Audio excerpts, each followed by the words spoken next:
आज मैं छात्रों की डिमांड पर भक्ति काल राम काव्य परंपरा के सर्वाधिक महत्वपूर्ण कवि तुलसीदास के बारे में वर्णन करेंगे।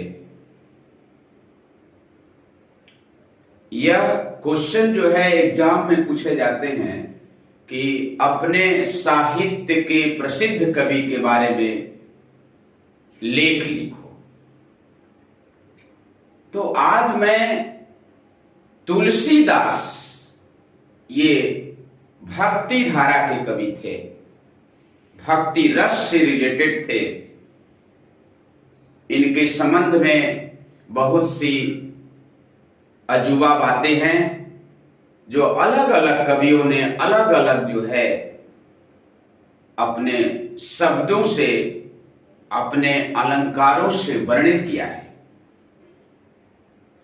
इनका जन्म जो है बताया गया कि संवत 1554 राजापुर निधान, जन्मे तुलसी माता हुलसी पिता या तमाराम, नर हरिदास गुरु शेष सनातन ने विद्या सब दिन, पत्नी रत्नावली राम की सगुण भक्ति वेकिन, अवधि और ब्रज भाषा पर जिसका समान अधिकार, सभी छंद रस अलंकार कौशल्य का व्यवहार, सब निर्माया 1680 में वाराणसी के 80 घाट पर त्याग दिया संसार।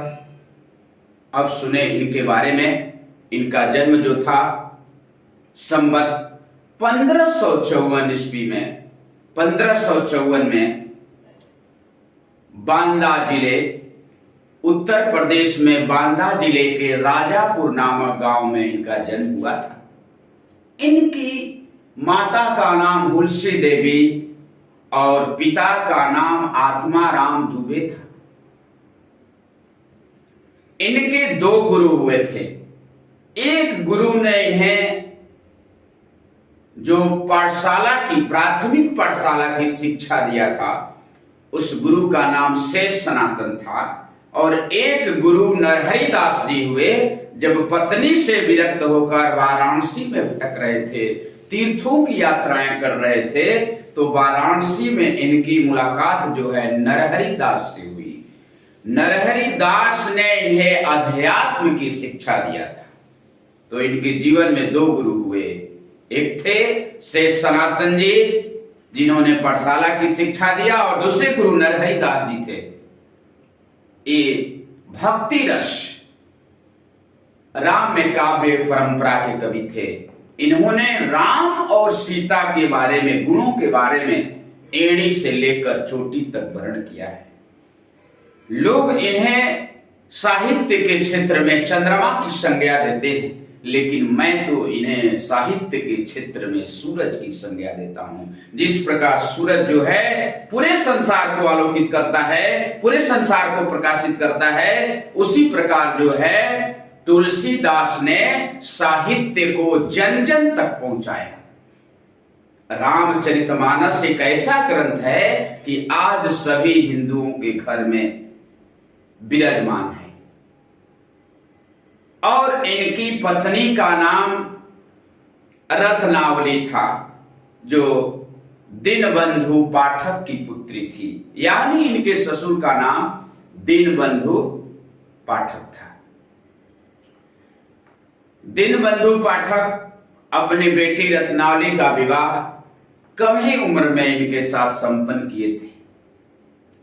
और उसके बाद जो है इनकी मृत्यु जो हुई थी वाराणसी में 80 घाट पर संवत 1680 में हो गई थी। लेकिन इनके बारे में बहुत सारे कथाएं हैं जो सुनने के बाद जो है मन प्रसन्न हो जाता है। ये जब जन्म लिए थे तो जन्म जो है अधिकांश बच्चे जो है, अधिकांश लोग जो है 9 महीना के बाद जन्म लेते हैं, लेकिन इनका जन्म जो था वो 12 महीने के बाद हुआ था। और जन्मते ही इनके मुंह में 32 दांत ऑलरेडी प्रेजेंट थे। तो इनके माता पिता को अपशकुन हो गया कि ये लगता है कि कोई राक्षस जन्म लिया। ऐसा तो लड़का बच्चा जन्म लेता ही नहीं है कि जन्मते ही जिसके मुंह में 32 दांत हो। और जन्मते ही इन्होंने राम शब्द का उच्चारण कर दिया। दूसरी जो है इनकी विशेषता यह थी, जब जन्म लिए तो राम शब्द का उच्चारण कर दिए, इसलिए बचपन का नाम जो था इनका राम बोला रख दिया गया था, राम बोला। और इन्होंने बहुत सी कुछ स्ट्रेंज मैटर की बात किया है कि ये बचपन से ही इनको देखने के बाद अजूबा प्रतीत होते थे। माँ जो है अब शकुन समझकर कि ये कोई राक्षस जन्म ले लिया, तो माँ की मौत जो है, हुलसी देवी जो है, कम ही समय में इनकी मौत हो जाती है। कुछ समय तक जो है इनकी सेवा की जिम्मेदारी जो है इनके पिताजी आत्माराम दुबे जी लेते हैं, लेकिन वो भी बड़े ससंगित थे कि एक जन्म के कुछ ही दिन बाद इसकी माता हुलसी का मौत हो जाता है। ये लड़का ये सही शुभ मुहूर्त में नहीं जन्म लिया है। इनका जन्म जो था वो मूल नक्षत्र में हुआ था। मूल नक्षत्र में जो जन्मता है वे बहुत जो है ज्ञानवान होते हैं बच्चे, मूल नक्षत्र के जन्मने वाले। अब यहाँ जो है इनके पिताजी जो आत्माराम दुबे थे बहुत सशंकित रहते थे। आत्माराम दुबे भी बहुत समय तक इनके जन्म के बाद जो है जिंदा नहीं रह पाए थे, और वो भी कम ही समय में संसार को त्याग कर चल बसते हैं। अब जो है इनका पालन पोषण करने वाला घर में कोई नहीं रहता है। इनके घर में एक नौकरानी आया करती थी। नौकरानी जो घर की झाड़ू पोछे सर सफाई करने का काम करती थी। ये केवल मिडिल फैमिली से बिलोंग करते थे, बहुत अधिक प्रॉपर्टी नहीं थी, बहुत अधिक जमीन जायदाद इनके पास नहीं थे। लेकिन अब जो है जो नौकरानी थी उनका नाम था चुनिया। चुनिया जो दासी थी इनकी, अब माता पिता के मर जाने के बाद इनके पालन पोषण की जिम्मेदारी चुनिया के कंधे पर आ गई। चुनिया ने एज ए मदर के जैसा इस बच्चे का पालन पोषण करना शुरू कर दिया। लेकिन चुनिया की सेवा शुश्रूषा भी भगवान को बहुत लंबे समय तक नहीं सहन हो पाया।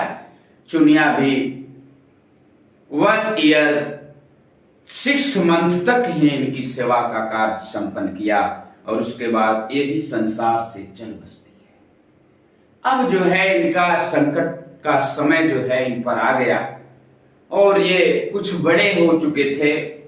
धीरे धीरे ये जो है इनका देख रेख करने वाला कोई नहीं रहता है।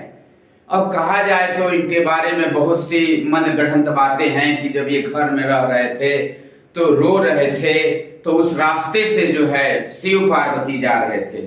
शिव पार्वती जा रहे थे तो ये क्रंदन की जब आवाज इनके कानों में जाती है तो पार्वती जी तो विह्वल हो जाती है, कहती है प्रभु रुकिए, इस घर में लगता है कोई बच्चा रो रहा है, लगता है कि वो अनाथ है, कितने दिनों से भोजन नहीं खाया है।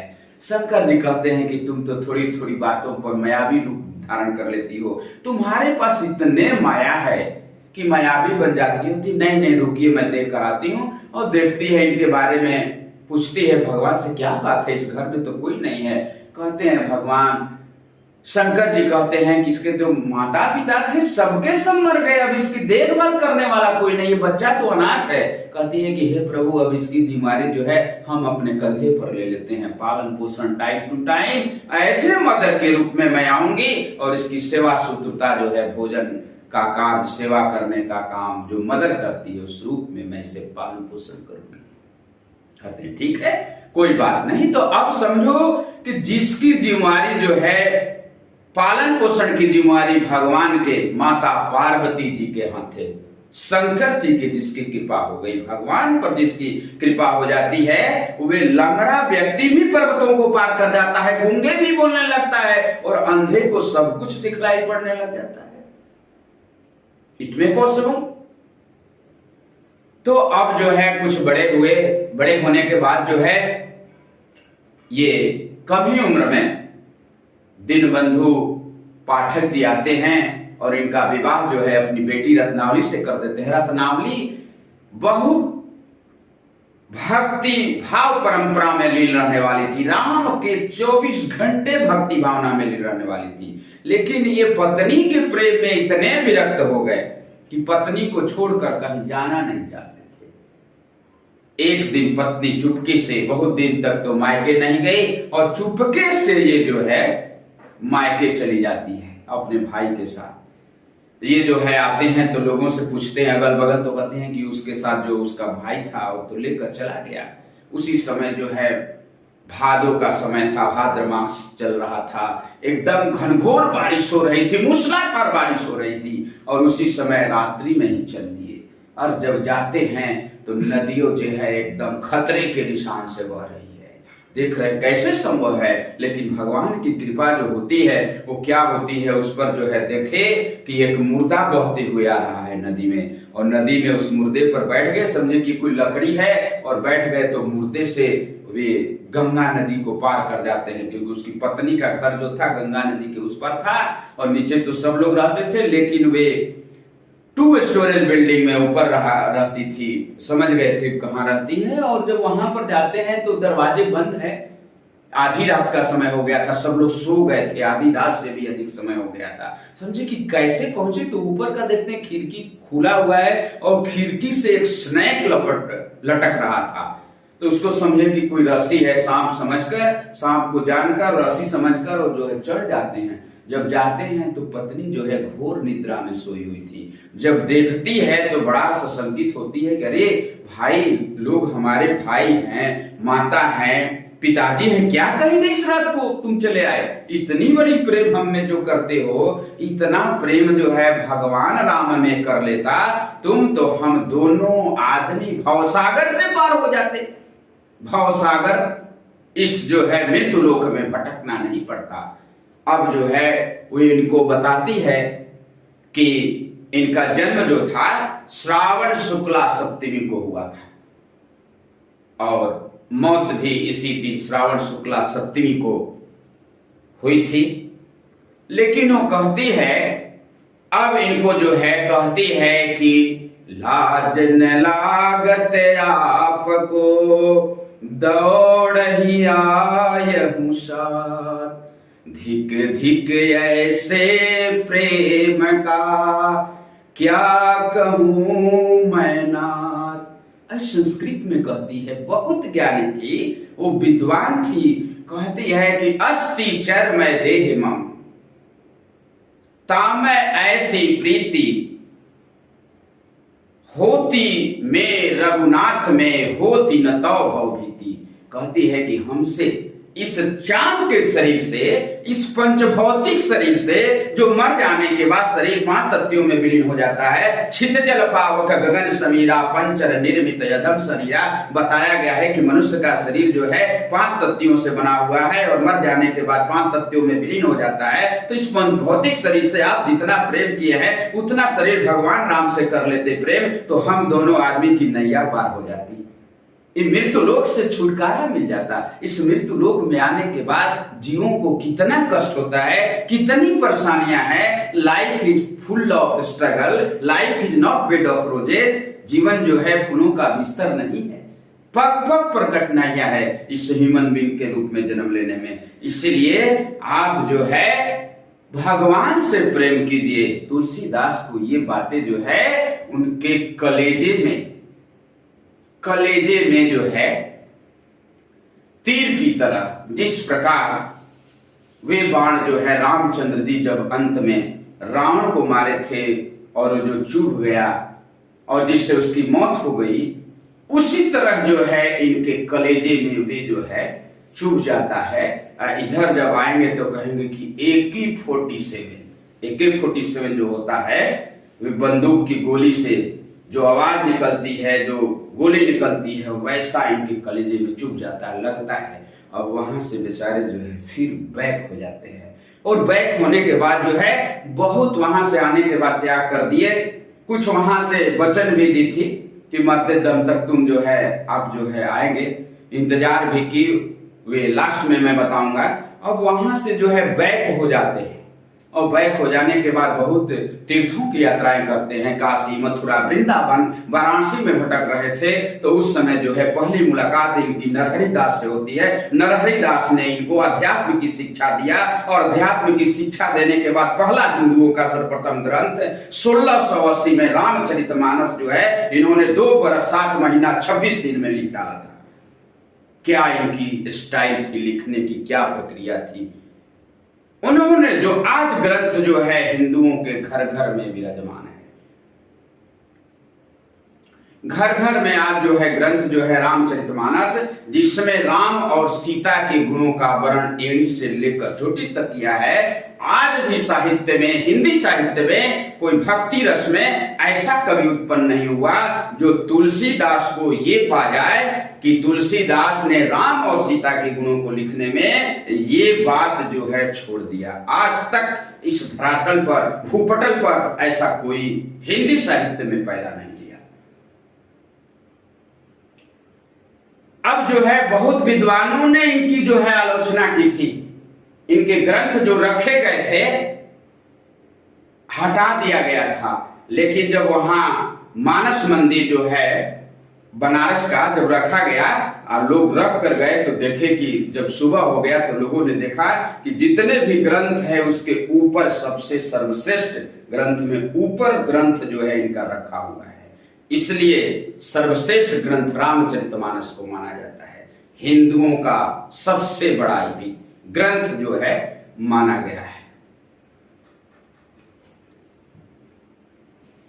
लास्ट में इनके बारे में बताया गया कि संवत 1680 80 गंग के तीर, संवत 1680 80 गंग के तीर, श्रावण शुक्ला सप्तमी तुलसी तजयो सरी। 1680 में ये जो है वाराणसी के 80 घाट पर जो है अपना शरीर का त्याग, राम राम कहते हुए इन्होंने शरीर का त्याग कर दिया था। तो इनके बारे में बहुत सी विचित्र कथाएं हैं और मैं सेकंड मैटर जो है, second factor, second matter I will describe in